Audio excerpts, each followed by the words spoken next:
Good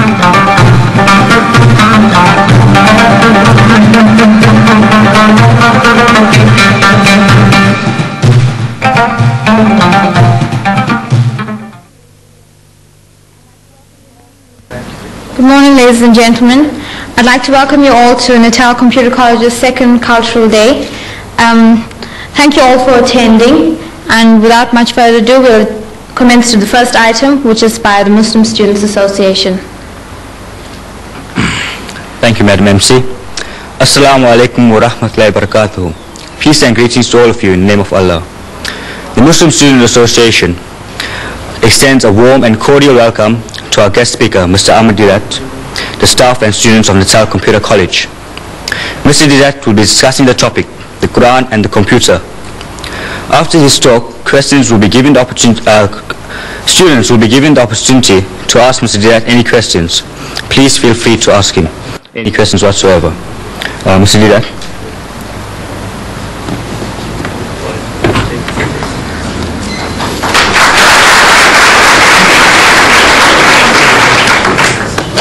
Assalamu alaikum wa rahmatullahi wa barakatuh.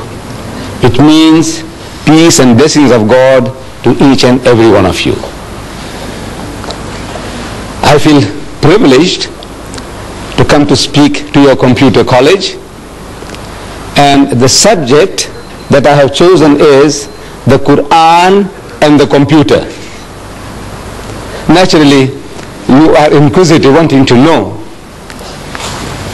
that this book of Islam, the Holy Quran, which was revealed 1,400 years ago, did it have anything to say about the computer? Mr. Didat, you ask, how do you fit in the Quran with the computer? I said, you see, for a long time I myself didn't see it. I have been reading the Quran in a translation form like this one, the Arabic text with the translation, and I have been reading verses and they gave me some faint idea, but I didn't have a very clear picture until about 1975. How did it come about that I can see this relationship between the Quran and the computer? In 1975, I get a phone call from Zambia telling me that 8 tickets are waiting for me at the South African Airways. I must go and pick them up to visit Zambia on a lecture tour.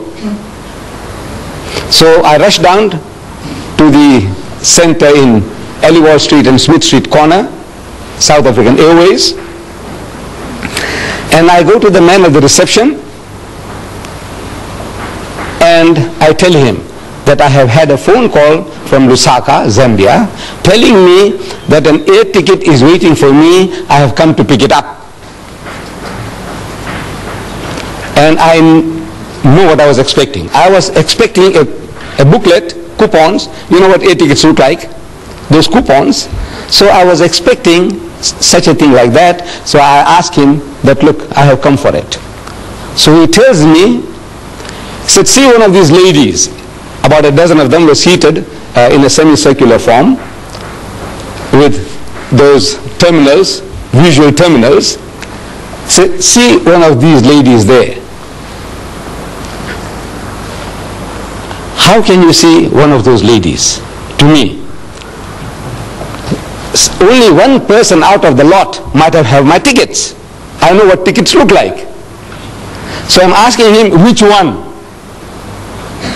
So the way the guy flings his hands, and he tells me, like any one of them. I said, look, I'm speaking so nicely to the man. Why should he be so impolite?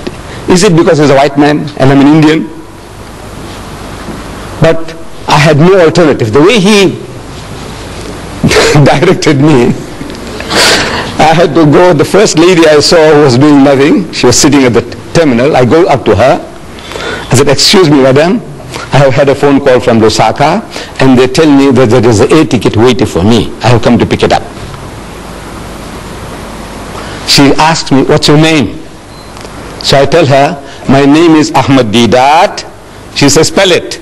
So I started spelling it. A-H-M-E-D, Ahmad, D-E-E-D-A-T, D that. While I am spelling, she is typing on the keyboard before her. She said, yes. In other words, that means she's got it. Yes, so what now? So I said, you see, I want to go from Durban to Johannesburg in the evening, on a Tuesday evening. What have you got for me? What arrangements? She said, well, there is one at 6 p.m. I said, right, that suits me fine. Can you book me on? She said, yes. It's done. So I tell her, you see, on Wednesday now, the next day, I want to reach Lusaka at 3 o'clock in the afternoon. That's what my hosts in Zambia told me. I must arrive there at 3 o'clock in the afternoon. I want to be there at 3 o'clock. Now, what arrangements can you make for that? So she typed again on the keyboard. And she's asking me, do you want to go through Maputo or through Gaborone? I said, look, it doesn't matter, as long as I'm in Lusaka at 3 p.m. So she types again, and she said, you see, you are booked on Zambian Airlines, and the other plane to transfer this ticket to another thing, we have to contact Zambian Airlines. And there is a national holiday in Zambia today, so we can't contact Zambian Airlines. So please come tomorrow. And you can imagine my disappointment walking from near the Mosque Madrasa Arcade to Smith Street and expecting the ticket in my hands, that it was almost within my reach, but not within my grasp. Disappointed. Come tomorrow. So I'm asking the lady, I says, madam, where did you get all this information from? So she tells me this is from the head computer in Johannesburg. I said, you know, when you were trying to book me in at the 6 o'clock flight, suppose there was only one seat left, and there were more than one of these terminals might have been trying to get the ticket. What happens then? He said, no, the first one within the second, he gets ahead, he gets a ticket, and the rest is blank. How does this happen? He said, you see, every computer in the country which is connected to the head computer has access to that knowledge. The head computer in Johannesburg. Everyone with this terminal has access to that. I said, I see. And I came out, walking back to my offices in Madrasa Arcade. While I'm walking back, the thought occurs to me that this is how this Quran was revealed. This Quran. And verse from the Quran, from the 85th chapter, the last verses 21 and 23, the last verses, tells me, بَلْ هُوَ قُرْآنٌ مَجِيدٌ فِي لَوْحٍ مَحْفُوظٍ. That nay, this is inscribed in the glorious Quran from a tablet preserved. From a preserved tablet. Now, if you have a volume like this, and if you want to know what the Quran says about the Quran, you open, just like in a dictionary, in Q, and just like in the index, Q, it will tell you everything the Quran says about the Quran. I'll give you examples.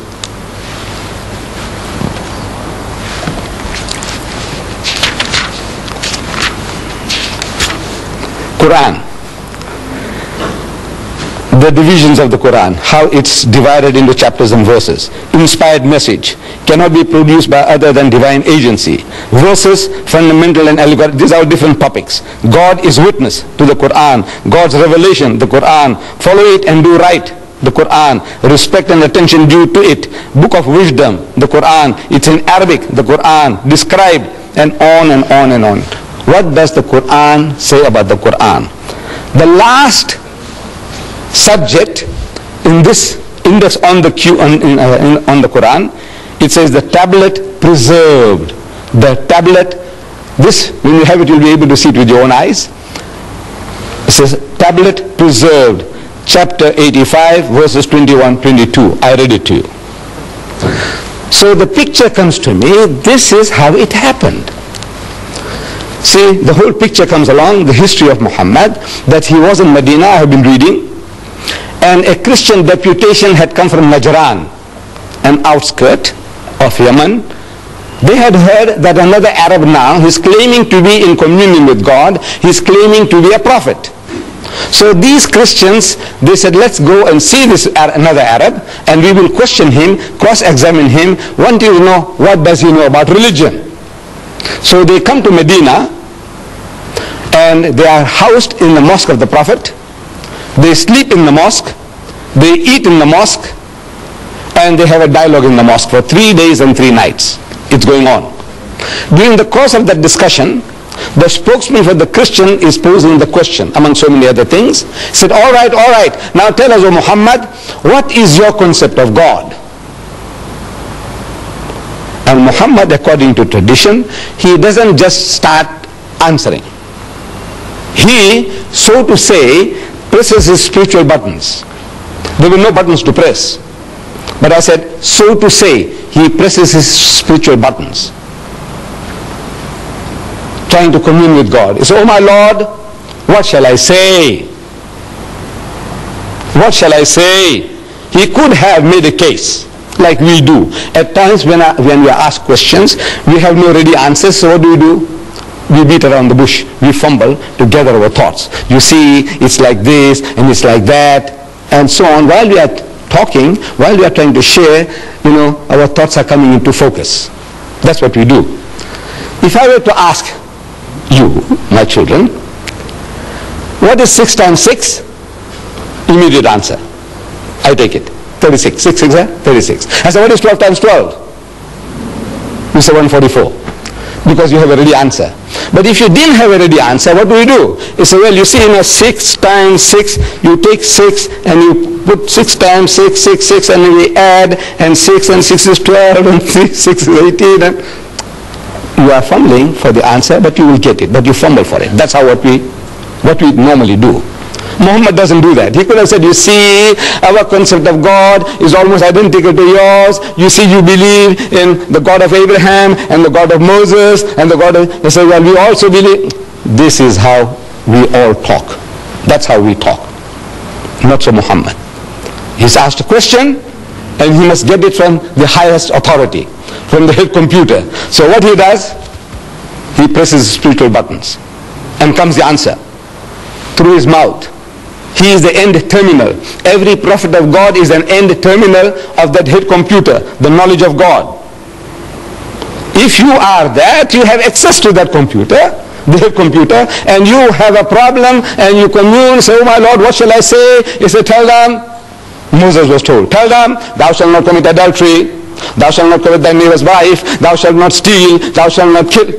You see? So he's telling them, from the head computer, whatever knowledge is given, the prophet of God, the man of God, he articulates them.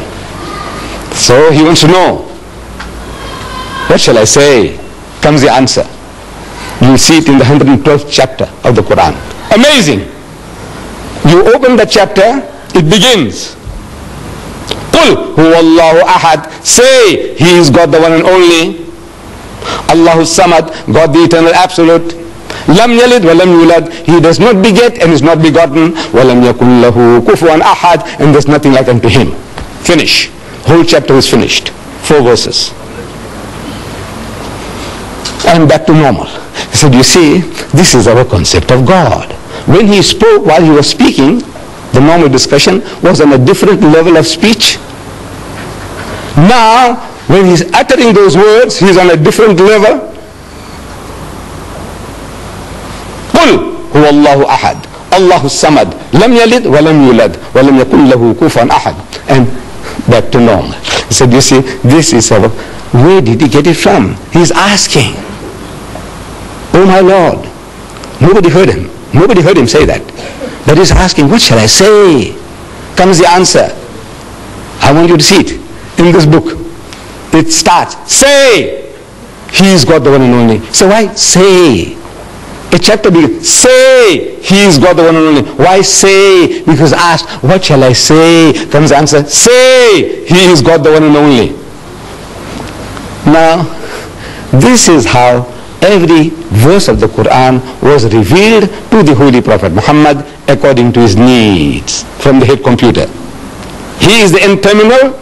As I said and I repeat, every prophet of God, every true messenger of God is that end terminal. We are not. We haven't got that facility to make a direct contact with the head computer. Now this preserved tablet, what is a tablet? To me, that screen is a tablet, a visual screen. Your blackboard is a tablet. Your whiteboard or your green board, on which you write, is a tablet.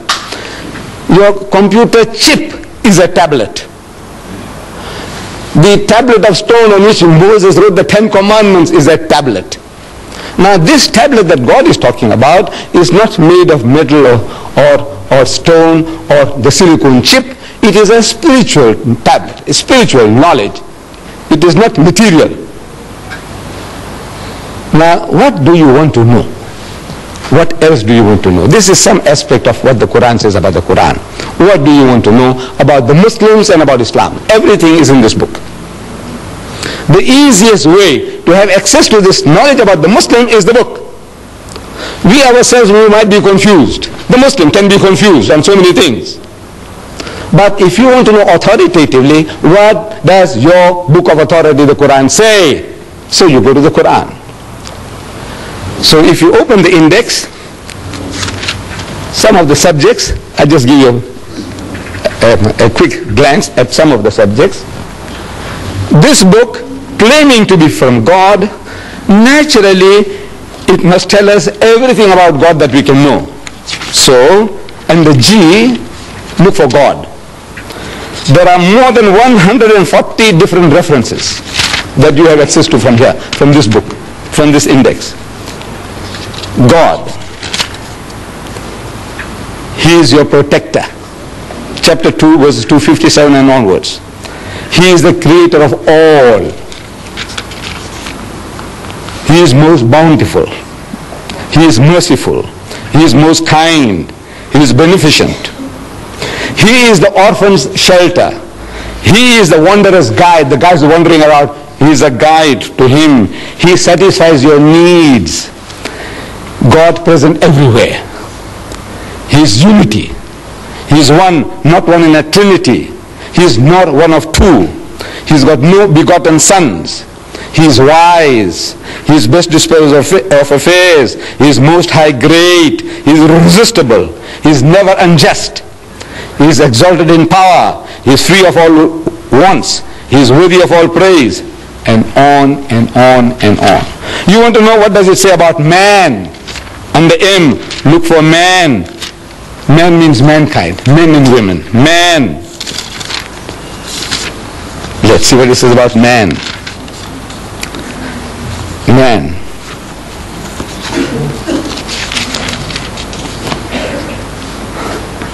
He is tested by God.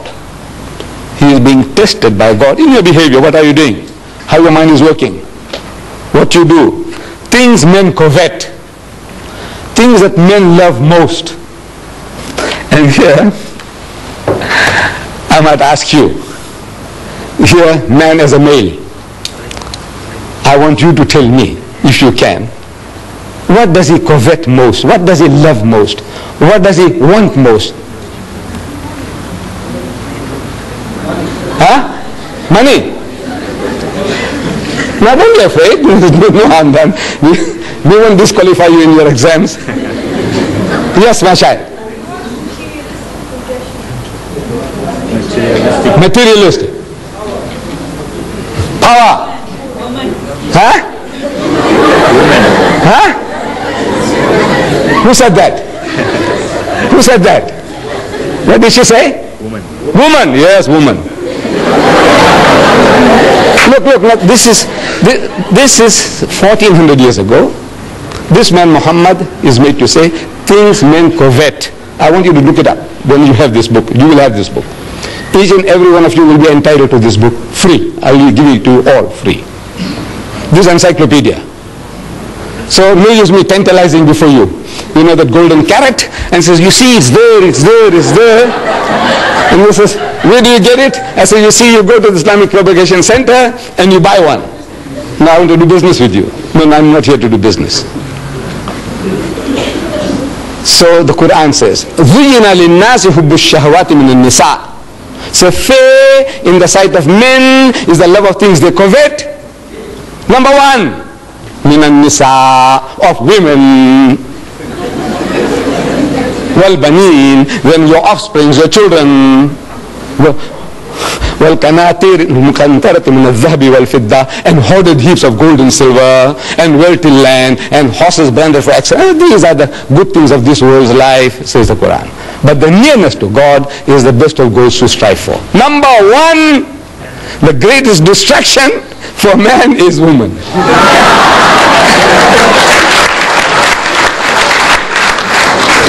And I'm telling the Westerner, you see, look, as the Westerner, he knows this better than us. The Westerner, he knows this. See, he exploits this weakness of man to the limit. Lucien Motors in Smith Street, Durban, they advertise second-hand trucks. But on the trucks that they advertise, there's a woman in the bikini on top of the truck. G. Norths, they were in Field Street before, they've gone to Notre Dame now. G. Norths, they sell farm implements, but on the tractors that they advertise, there's a woman in the bikini on top of the tractor. I'm asking, what has a woman in the bikini got to do with a second-hand truck or with a tractor? Now you tell me. Except the man. You know, he will be enticed to read. He'll be enticed to read because of the woman in the bikini. He wants to know now what about her? So he reads about the tractor, he reads about second-hand trucks because of the woman in the bikini. Then BMW has beaten the lot.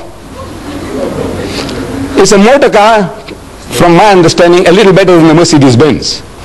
I have had my Volkswagen Beetle 4 times over. You know, I had the first one, 120,000 miles I did, and then next one and next one. Now they don't produce them anymore, those Beetles, you know.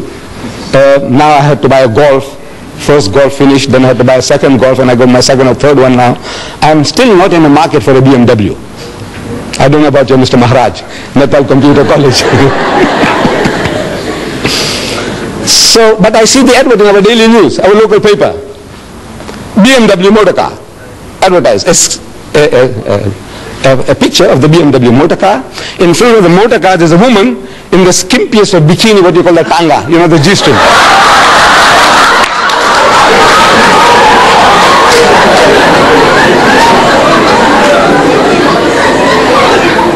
And in front of the motor car, this woman is standing, you know, in a lustful, enticing pose.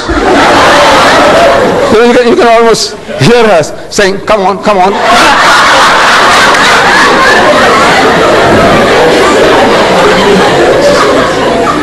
And it is written at the bottom, test drive her now.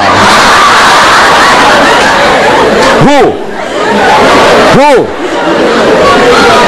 The woman of the car. Who? Now you see what? I said I'm not in the market for it, but I had to read it. I had to read it. You blame me? I'm 73. Sorry, I've taken you off. Things men covet. You see it there. He's ungrateful. The ungrateful rich man. He is ever ungrateful. Leave out one to another. You know, we do some little favors for one another and we expect some kind of gratitude. Fidelity, faithfulness. One of our South African poets, he describes it very beautifully, the ingratitude of man. He says fidelity, faithfulness, is said to be a human attribute which makes a modern gentleman distinguished from the brute. But that supreme fidelity, inborn in every hound, in every dog, which is the mark of man's best friend, in man is rarely found. This faithfulness, gratitude, the dog shows it. But mankind in general, the most ungrateful of people, one to another and to our Maker. If you are not grateful to our Creator, what is man to man? What? I give you this book, and I expect you to be, every time you say, Mr. Dida, thank you very much, you know, for that book. I expect that from you? No, I don't expect it. I should expect, because if I expect that, I'll be disappointed in mankind. I won't do anybody any good at any time. So look, these are all ungrateful wretches. Let them go to hell. I said, no, that's not my job to send people to hell. I said, no, I must do my best. I don't expect any reward from anybody at any time. He is ungrateful. He is given to hasty deeds. Everything he does in a hurry, and then he regrets afterwards. And on and on and on. What do you want to know? You want to know about Jesus, open J. Everything about Jesus. You want to know about Moses, everything about Moses. You want to know about marriage in Islam, under M. You want to know about divorce in Islam, under D. What do you want to know? Everything on your fingertips. Now this book is yours. There's no bluff. You see, the only thing you have to do is collect these cards. These cards will be given out to you at the end of the talk. Each and every one is entitled to have a card. Only one, please. This card, you take it to 124 Queen Street, opposite the mosque in Queen Street. There's our Islamic television there in the window. Next door there is our shop there, also Islamic Vision, 124, 126, the address is given here. You go and present this, that's all. You give this card and they give you a book, this encyclopedia of 2,000 pages. How much? How much? Free. The only thing you have to do is take this little amount of trouble to go and give the card to get your book. Give your card, get your book.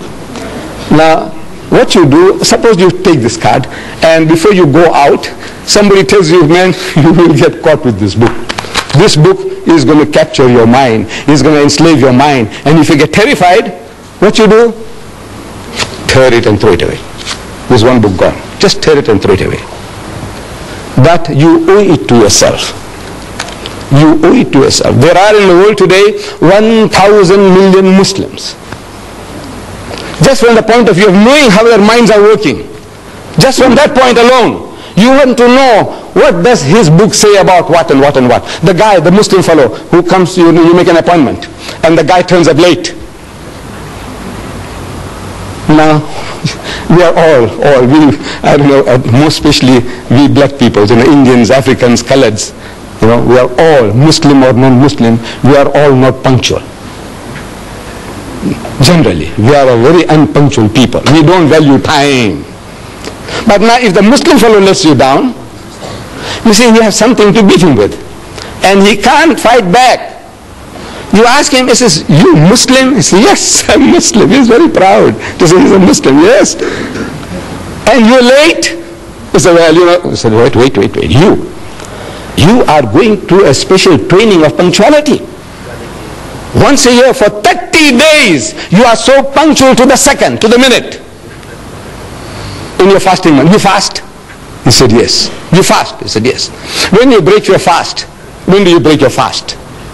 Certain fixed time, right? He said, right. And you wait with the watch on your hands. Or in the mosque you wait for the muazzin to give the azan. Allah, immediately you break your fast. Right? Or in the old days, I used to live here as a young boy in Prince Edward Street, and we wait. You see, when the azan, the time for the breaking of the fast or the time for the evening prayer comes, they switch on the light of the minaret. And the children are waiting in all the street corners. They watch for the light. And they start shouting all over. We used to hear those days. It says, Batti Silgi, Roja Choro. This says, the light is on, break the fast. Light is on, break the fast. And everybody starts. Straight away, no wasting of a second. Right? For 30 days you did it. To the second. And you can't meet an appointment. You are the fittest guys in the world for appointments, for punctuality. That's what you are trained for. And you give it to him. You find a guy eating pork chops. You must say, you Muslim? He says, yeah. He says, I thought your book says you can't eat the pig. He said, no, this is ham. Said, look now what you're talking about. That's a pig, man, piece of pig. Call it ham, call it bacon, call it Vienna sausages. It's pig. Tell him so. So can you see now, if you just know, it puts you on a better wicket. And I want to put each and every one of you on a better wicket to put the guy right. My Muslim brothers and my children. Put them right. And you will get pleasure in it. Because, by God, because you are not creating offense. You say, look, this is your teaching, Mr. Didat. This is your teaching. So, this is what I'm offering to you. This book it's a book of ornamental for you from the knowledge point of view, the psychology of man, about religion in general. You want to know about karma. Have you heard the word karma? Yes. There's a Hindu term, karma, the law of cause and effect. The law of cause and effect. That every action has a reaction. Beautiful. We believe in that. Everything you do, it has its repercussions. Karma. You want to know about karma? Open K. In this book. And you say about karma. You know about lingam. I don't know whether you know. But under L, you'll find lingam. There. In this book. Believe me. In this Quran. What do you want to know? So you owe it to yourself that you take this little trouble of carrying this card and going along and redeeming it for this book. Absolutely free of charge. Now, my dear children, Mr. Chairman and the lady here, I leave myself open to questions, any questions. You can ask any questions. Even criticism will be welcome. I assure you, my children. This old man can take it. I am yours. Yeah.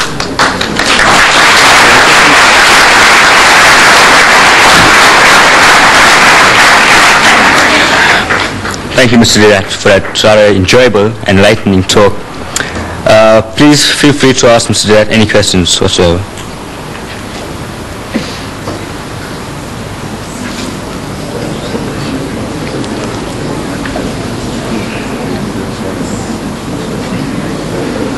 Yes, my child. Why are Jews and Muslims enemies? If you come a little closer, please don't be shy. Please don't be shy, so that the camera can also catch your question. If you don't mind. No harm done. Okay, why are Jews and Muslims enemies? Are the Muslims and the Jews, are they not enemies? Why are they enemies? Yes, thank you for your question. Now, we as Muslims and Jews, or Muslims and Christians, or Muslims and Hindus, we are not enemies to one another. But we are at war. The Jews and the Muslims are at war. What are they fighting about? They are fighting for a piece of land called Palestine. My brothers, the Arabs, they say Palestine belongs to them. My cousins, the Jews, they say Palestine belongs to them.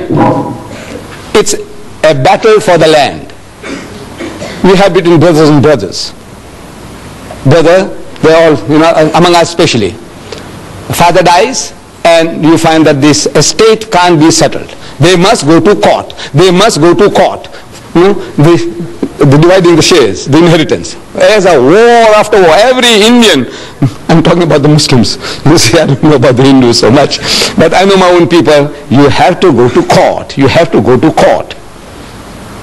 So, this is brother and brother. We are brothers and cousins now. And both are claiming the same piece of land. What are the rights and wrongs of it? That is something that we can discuss. We can talk. For example, I'm talking to the Jews. I say, come and talk to me. I'm talking to the Jews. I've spoken to the University of Cape Town. I've spoken to them here at the Natal University. I have had so many discussions with them. I have written a book, Arabs and Israel, Conflict or Conciliation, and I sent it to every influential Jew in the country, in South Africa. The reaction was, they want to kill me, they want to bomb me. I said, come, talk to him. So I got it all recorded, when they phone up and they use abusive language and what they're going to do to me and all that. I said, come and talk. Because my book says, call them. Call people to a dialogue. Come, let us talk. See if we can see reason. So it is not Muslim want to kill Jews or Jews wanting to kill Muslims. Because we have lived together, Muslim and the Jews, for over 1,000 years, no problem. You see, in Spain, the Muslims ruled Spain for 800 years. And the Jews were the second highest in the hierarchy, doing work among the Muslims. The greatest achievement of the Jews was by the Jews in Spain and the Muslim rule. And for 1,000 years, when the Christians were persecuting the Jews, and when they ran for shelter, protection, refuge, they went to Muslim lands. And every Muslim country accepted them with open arms. Say, ahlan wa sahlan. It's a family and plain, come and live among us. We are the children of the same father, Abraham. Abraham had 2 sons, Ishmael and Isaac. You are the children of Isaac. You are the children of Ishmael. As such, we are brothers. Come live together. And they lived for 1,000 years, not a single riot against the Jews, not a nothing. The only time the problem started was with Palestine. When the Jews, they went to seek shelter there, and they went and they filled up, and then they said, now we will take over for the first time the Muslim wakes up to the reality. He says, now everything, this guy is going to take it over. Inch by inch, the guy's got in. Now he's got the backing of the Western nations, and he's technologically more advanced than the poor Palestinians, illiterate, ignorant people, and he says now these are easy meat for them. So now they wake up and say, no man, this is not right. So this conflict from 1918 onwards, prior to that, no problems between the Muslims and the Jews. Any other question? Yes, my son. What's your opinion of the satanic person? Well, as the word says, satanic. The guy is satanic. The guy who wrote the satanic verses is satanic. You see, the trouble is that bulk of the people, nobody has really read the book. In the Royal Albert Hall, I went and spoke about that book of Rushdie. 6,000 people. And I made the chairman to read the introduction. There's a poetic introduction, a quotation by Daniel Defoe, some literary man, his quotation about the devil. So I made the chairman to read it from the satanic verses. And the chairman read it and is asking 6,000 people, anybody at any time has read this? Or you have seen it anywhere, or you read anywhere? Out of 6,000 people, one guy put up his hand. Where? In the satanic verses. Then I'm asking the people, the audience.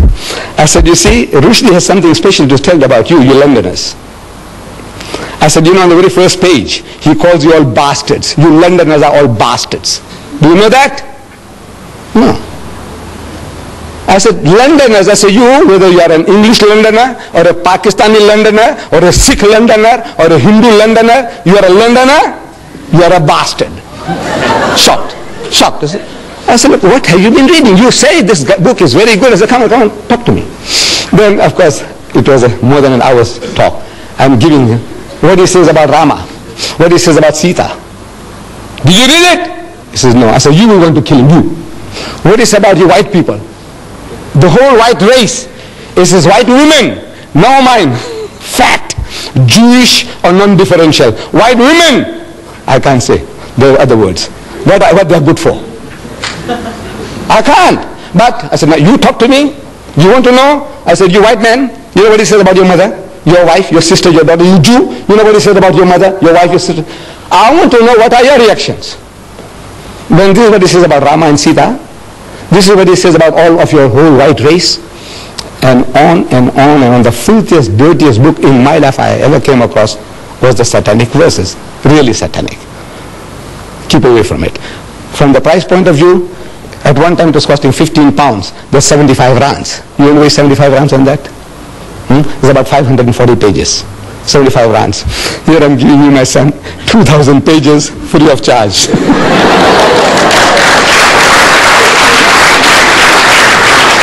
Yes. Just a while ago, you told me that Allah is very merciful and ever merciful. Now, I know Salman Rushdie was terribly wrong, but anyway, we're living in the modern times now, and we have freedom of speech, freedom of writing. But that's besides the point. If Allah is merciful, who are we as people to impose judgment on Rushdie? Because, you see, we didn't create Rushdie. He was created by God himself. Right? And who are we to formulate opinions and impose death sentences upon him when we have God himself to decide? Now, if Allah is merciful, why can't we be merciful? Beautiful. Beautiful. I'm a Hindu student, right? And my scriptures teach you to be obedient, merciful, and sympathetic to the elderly. Now, we must sympathize with Rushdie. We understand he has a problem, but we're not in a position to impose death sentences upon him as the late Ayatollah Khomeini did. Now, I appeal to the Muslim people and Muslims in general to forgive Rushdie and give him a break and allow him to apologize and take back his case.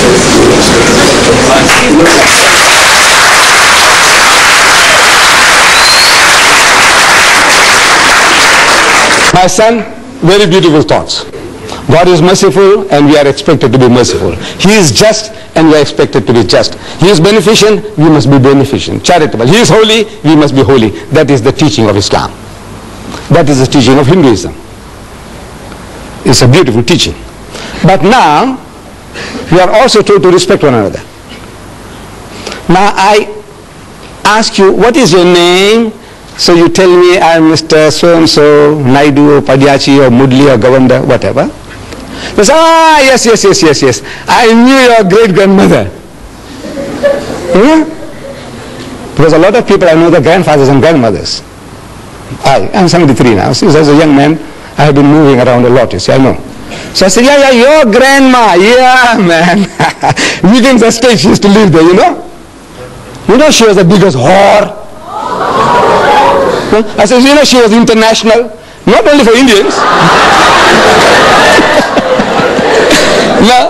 Now, if you punch me in the jaw, have I a right to blame you?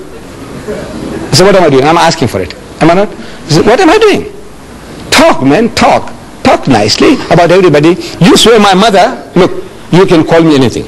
I'm big enough. I told you. I said, this old man can take it, if you remember. You know, I said, ask any questions, even criticism will be welcome. I said, this old man can take it. I stand by that. But now you come along there while you're asking me questions and you swear my mother, you know, this I will punch you on the jaw. By God. No, I'm not. I'm talking frankly. My mind is still 16. In my mind, I'm still 16-year-old. I know my body belies that.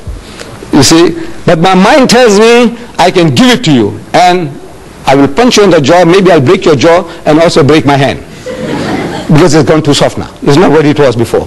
You see, but now this is the natural reaction of anybody. You swear my mother? Look, call me anything, man. Call me an ox, call me a donkey, call me a fool. I can tolerate you. But leave my mother out of the picture. You understand? Don't talk about my mother. Don't talk about my wife. Don't talk about my daughter. Now there I'm going to go berserk. You blame me for that? You see, the Western law, beautiful. It protects the living. If I call your mother a whore, your mother has a right to take me to court. Do you know that? She has a right to take me to court for besmirching her fair name. I call her a whore. I must go and prove it. In the house of Islam, as a Muslim, in a Muslim country, if I call your mother a whore, I must produce 4 witnesses to prove it. That I saw her actually committing adultery. Not one, no, I saw another 3 witnesses. We all are eyewitnesses. And all the witnesses, you know, if they have to come to testify against your mom, they'll have to be consistent in their evidence and the cross-examination. If one of them fails, all the 4 will get 80 lashes each. You besmirch the fair name of a lady? Now, that is Islamic law, Western law, law of defamation. You say something about a living person, that person has a right to take you to court. That you know. But you see, Western law doesn't protect the dead. Your mother is dead, and I call her a whore. And I'm a big bully. I have a big gang behind me. I say, go on, do what you like. What can you do? What can you do? Nothing. You're helpless. Because the law doesn't protect this. And look, then now you must bring your mother out of the grave to come and say, look, I was not a whore. Which we can't do. So the stigma sticks. So that guy, I have no right to forgive. If somebody saw your mother, or I saw your mother, these people have no right to forgive me. Your mother has a right. If she's living, she has a right to forgive me. You forgive me, your brothers and sisters forgive me, your father forgives me, your mother forgives me. But if your mother is dead, if she's dead, I get away with it. So this is the law why the man says, now you say something about my mother which is blasphemous, and the law of blasphemy in the house of Islam is death. Yes, anybody else? Yes, my son. Just one second. Let's give that young man a chance first. We'll come back to you. Yes, my son. What, you believe in Satan? Yes, that there is a power, satanic powers. I do believe. Yeah. How come with the secularists, how come they only oppose the Christian religion and not the Islamic beliefs? Maybe they have nothing to chew on. You see, the satanic people, what do you say? There's a cult. Is that what they're attacking the Christians, you say? Right. Because they come from Christian background. Sit down, my son. You see, they come from a Christian origin. All the Satanists, they were not Hindus before they became Satanists. They were not Muslims before they became Satanists. What were they? The background. Christianity. So in other words, they come from that background. They know more about their background, so they attack that background. I think that is the answer. Why would they want to attack the Christians and not the Hindus, not the Buddhists, not the Muslims? Why? I said, no, they have no knowledge about Buddhism, Hinduism, Islam. They have no knowledge, but they have knowledge about Christianity, so they can play on that. I think that is the reason. Yes, my son, you had something. Why do the Muslims wear a hood? Why do they wear a topi or whatever you want to call it? This is, from the religious point of view, in our relationships with God, it's not a necessity. This is not a necessity. But in society, we need an identity. Suppose I meet you in the street, I might think that maybe he's a Tamilian, and if I knew how to say good morning to you in Tamil, I would have said it. Otherwise, now I'm at a loss. That the other guy, like me, who looks like me, the Banya, they are my cousins. You see, we are the same race. Banyas and me, I am a Gujarati Muslim. The Banyas are Gujarati Hindus. In our complexions, we are the same. The Banya Hindu and the Banya Muslim is the same. We also have the same surnames, if you know. Muslim Patel, Banya Patel. Muslim Desai, Banya Desai. Muslim Bhula, Banya Bhula. I'm sure you have come across. Yeah. So what is all this? No, actually we are one people. Now when I see the man in Grey Street, I'm telling you, frankly, I pass the people in Grey Street and a lot of people, they smile at me. Now I don't know whether the guy is a Banya Hindu or a Banya Muslim. I don't know. So I also smile. Because I can't make out. Because I keep on seeing them, their face becomes familiar, as if I know the guy. But now what shall I say? Shall I say Namaste? Shall I say Ram Ram? Shall I say Assalamu Alaikum? I said, what shall I say? So because I'm not sure, I also give a big smile. Now in the West, my people now, because of this problem, they start saying hi, hi, you know, you're 100% okay, you know, hi, you can't say salam babu, salam bhaiya, or you can't say, you say hi becomes universal. So we wouldn't like to lose our culture and tradition. I like to wish you, my son, whether you are an African Muslim, I say assalamu alaikum. If I see you are an Indian, I say assalamu alaikum. Anybody, I go to China, I see somebody, I say assalamu alaikum. And that's an open door for us. So as soon as I say assalamu alaikum, I go to a strange place, Hong Kong. I've been there, Hong Kong, Singapore. And you see anybody say assalamu alaikum, I says, you know, I come from South Africa. Where is the mosque? He says, come, I will take you. Otherwise, I'm asking, excuse me, where's the mosque? So what's that? I don't know, I'm like a fish. If I recognize somebody, immediately I say assalamu alaikum, and his heart and home are open for me. It's like an open sesame, you know, this headgear. So I said, now, for the purpose of recognition that I may wish people, I want my children and my people to have an identity. That, you know, we can wish you assalamu alaikum, it's wa alaikum salam, and immediately it's a bond is created, immediately. I give an example in the tubes in London. I've been sitting so many times, a man across from me, you know, sitting face to face, in the train, in the tubes. And you dare not open your mouth. You don't know how to start. Because says, excuse me, where you come? Look, among us, it's so easy. By God, it's so easy. If I say, assalamu alaikum wa rahmatullah, so where you come from? So he tells me, I come from certain states. Says, I come from South Africa. So where? Where from South Africa? He says, Durban. I said, what do you mean Durban? I come from Durban and I haven't seen you. He said, no, I live here in Springfield like this, like that. Immediate bond. Where you come from? I said, Pakistan. I said, you know, I was also in Pakistan for 3 years. You know, I was in bond, immediate bond. But now, the other guy, because they're not used to that, as soon as I ask, they say, where you come from? He said, well, that's your business. Is that your business? The other guy, I can ask him immediately, our culture. He said, are you married? This young fellow here. He said, no. I said, well, what's wrong with you? Huh? Come on. I show you, there's Mr. Dida's daughter. No, this is our culture. Are you married? Yes. And the children? Look, this is to us like we are all open book to everybody. We want to know, we want you to know everything about me, and I want to know everything about you. And this does it when I know that this is our cultural background. I can talk to you more freely. Otherwise, I'm afraid. If as soon as I ask you some question, you say, what are you from the inspector? Receiver of revenue? What is it? Yes. Yes, a lady. Yes. Why don't females go to mosque? Yes. Why don't females to the mosque? Yes.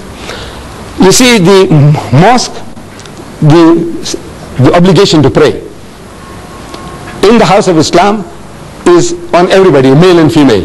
We are all obligated. Fasting, same.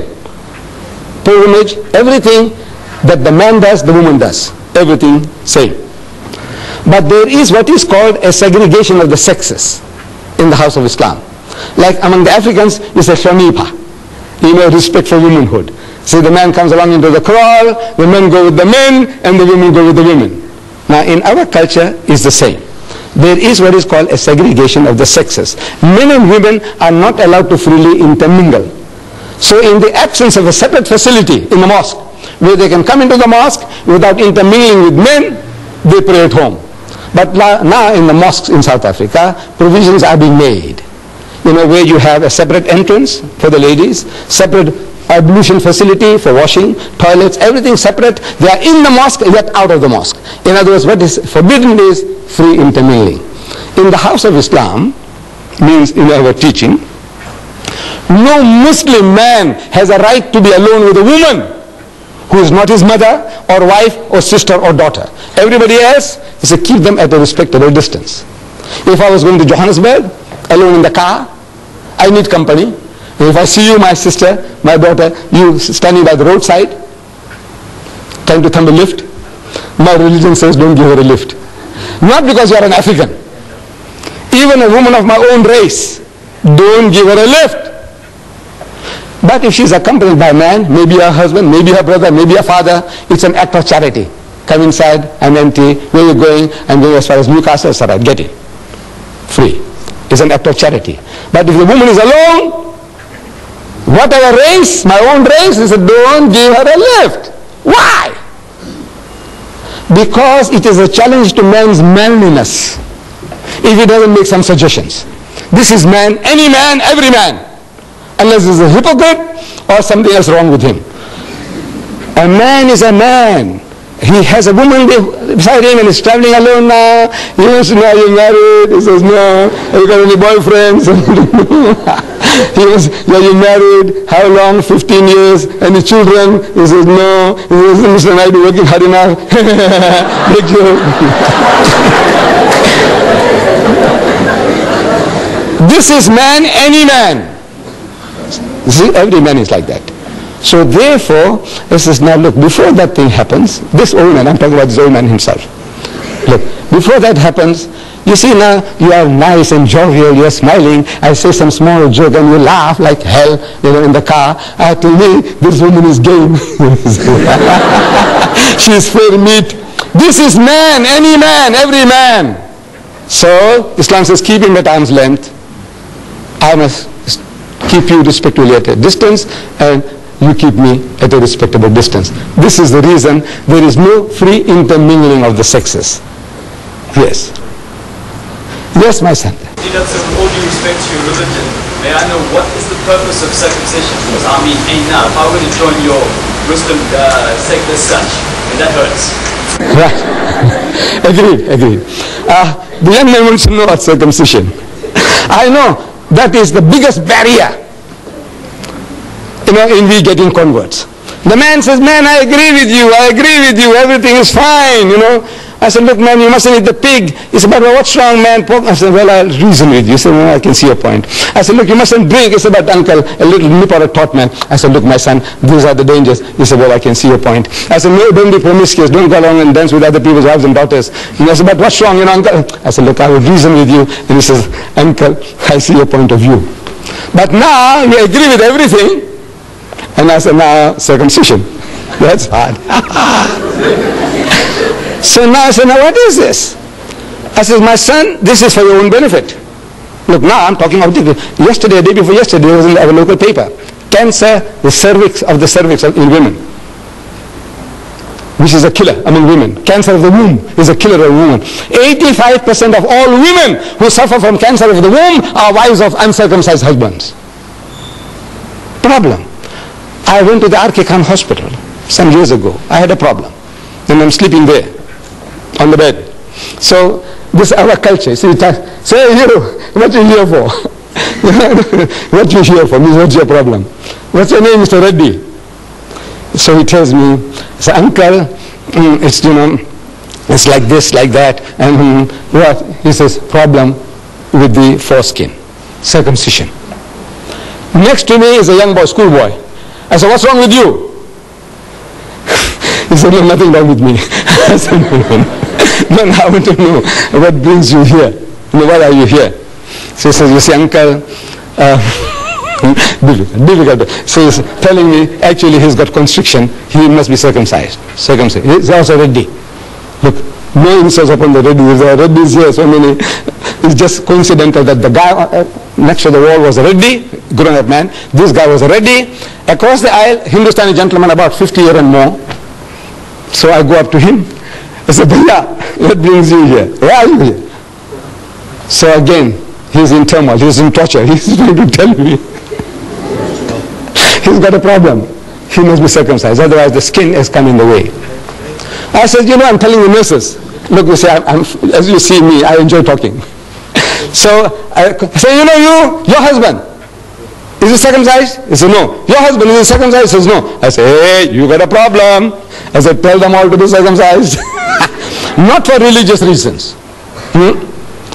I said, as much as we are vaccinated, for what?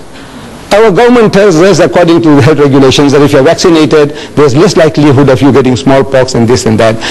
Diphtheria, anti-diphtheria, this thing, all that, they do it to you for what? To save you. They give us vaccination, inoculation against smallpox, typhoid and all that before you go overseas. What for? They hate you? No. But for your benefit. So now this circumcision, I said, if I came into power in this country, I will pass a law, circumcise every male child in the country, Indian, African, colored, white. Nothing to do with religion. I say for health reasons. I say 85% of my children, my daughters, who are married to uncircumcised husbands, they are suffering from cancer of the womb, a killer disease among women. I say just to save that, there are so many other philosophical aspects. You come and see me and I will give you further details which I can't share with you here. But I said now, just that alone, 85% of the women who suffer from cancer of the womb are wives of uncircumcised husband. I say circumcise everybody. It's that operation. You know how easy it is. You see, previously under primitive condition, the septic, this thing, you lasted for a long time and you suffered. Man, I had a young man circumcised on a Sunday morning, and Monday morning on a bicycle he went to work. It is as difficult as that. Sunday he gets operated on, and Monday morning he's riding a bicycle, he's making deliveries. Yes, my children. Anything else? Yes, my son. Satan is a chap Christian most because Christians, the background of Satan are from a Christian background. But wouldn't you state, looking at the Bible, that the reason why Christians are attacked is because of the conflict between God and Satan and the ultimate prophecy of the ultimate defeat of Satan by God, which is shown in the Bible? I didn't hear the detail of your question, but I think it's again about God and Satan. I think if you come a little closer, please. I'm sorry. I can't hear too well from that distance. Yes. That when Debbie asked you about Satan and Satan and Christian, right? you stated that Satanism. Satanism and Christians. The Christians are attacked mostly by Satan. You said that Christians, that Satan is, the background is from Christians. But looking at the Bible, wouldn't you state that the reason which it seems better looking at the Bible is that God and Satan always were in conflict with each other, and there was a prophecy that Satan would be ultimately defeated by God. Wouldn't you say that is the reason why Satan is anti-Christian? I don't really Satanism, what is the philosophy, why they are out to promote Satanism. Maybe Satanism gives them that freedom to do anything and everything which religion doesn't allow you. Hinduism won't allow you this thing, that thing, that thing, you won't allow you. It tells you, no, thou shalt not commit adultery. Hinduism says that, Islam says that, Judaism says that, thou shalt not kill. We have certain common denominators. But now, as soon as the person starts straight-jacketing you, as a Hindu, as a Muslim, you want to be free to do what you like. You want to behave like an animal. You want to behave like a pig. People want to behave like pigs. So now the best thing is to disown. So it's to disown religion altogether. And they say, now this is a new cult, they call it Satanism. But now the battle is with us. Every individual, we say, we believe, that we have all got this propensity for evil. We have two qualities in us, towards godliness and towards earthliness, devilishness. So the battle is on in all of us, everyone. The Holy Prophet Muhammad, he described the situation beautifully to his companions. While they are around him, he's telling them that shaitan, that's Satan or devil, shaitan courses through the body of man like the blood. He's passing through you. He's each and every fiber of you. He permeates you. Everybody. Shaitan, man means mankind. Shaitan courses through the body of man like the blood. It's imperceptible. It's there. Your blood is moving and going and doing the job without you feeling that the heart is pumping and now supplying blood to the brain to allow me to think. Without that I can't think. But all this is all automatic. Similarly, this evil propensity also in man is permeating him like the blood. Everybody. Muhammad says yes, everybody. He said, what about you? So they had the right to ask questions. You too. He says, me too. But mine is under control. Only difference is that the temptations are there, everybody, unless there's something wrong with you. You remember I described before? Something wrong with you. You are impotent or you are lunatic. Those are different matters. But otherwise, everyone, we have these propensities and the battle is on. And we are to overcome those evil propensities. You say, the devil, the devil. You go and steal and you blame the devil. You go and rape and murder and you blame the devil. I want to know whether the devil came to you with horns, with a tail, with a barbed hook, with a ruddy complexion, and he told you to go and rape that woman. Did he? No. What is this devil you're talking about? It's you yourself. You are that devil. You are that Satan. But now very easy to pass the buck, blame some other guy. He told me to do this. And who told you? Did you see him? Did he whisper in your ears? What did he say? Did he speak to you in English or Zulu? That's Satan you're talking about. What did he tell you? In Tamil? What did he tell you? So this is like a good thing, passing the buck. The thing is, it's with you, in me, in you, in me, and we are to give battle to these forces through the guidance of God. Whatever God tells us, he says, no, I shall not do it, I'm programmed. So we are shown the two broad highways according to the Quran. Two broad highways, one leading to salvation and the other leading to hell. The choice is yours and you have the freedom of choice. That will, freedom of will is given to you. You make your choice and you make your decision and therefore you are accountable. You will have to pay for it. You might get away here but not in the hereafter. Yes. You want me to continue? Yes. Since if you have any more questions, I'm here. You think you have had enough? All right.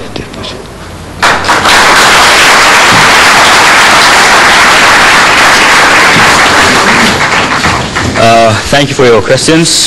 That brings us to the end of our presentation. And once again, to our guest speaker, Mr. Ahmadidat, thank you very much.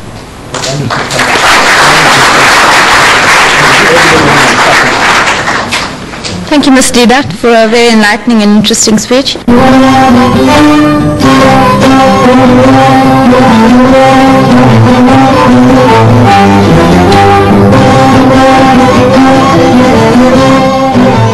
Just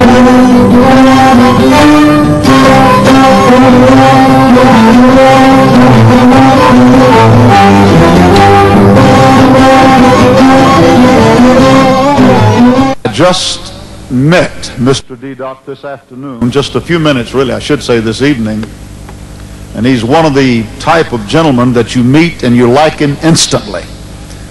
And I want all of the Christians here, and of course I know that you Muslims will join in with us, and this doesn't count on my 30 minutes. I want us to give Mr. D-Dot a big hand of welcome, of friendship to our city of Baton Rouge.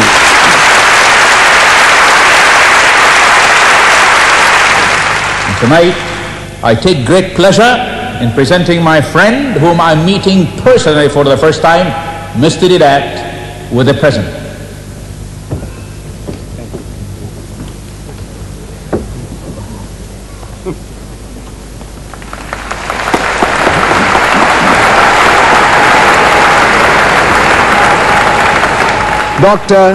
Dr. Sahib, I says, please tell these people that in my language, in English, when we say a spirit has no flesh and bones, that it has flesh and bones. Tell them so. You're ready for this? Oh, yeah. I want to be sure he's ready for this. But, all right, all right.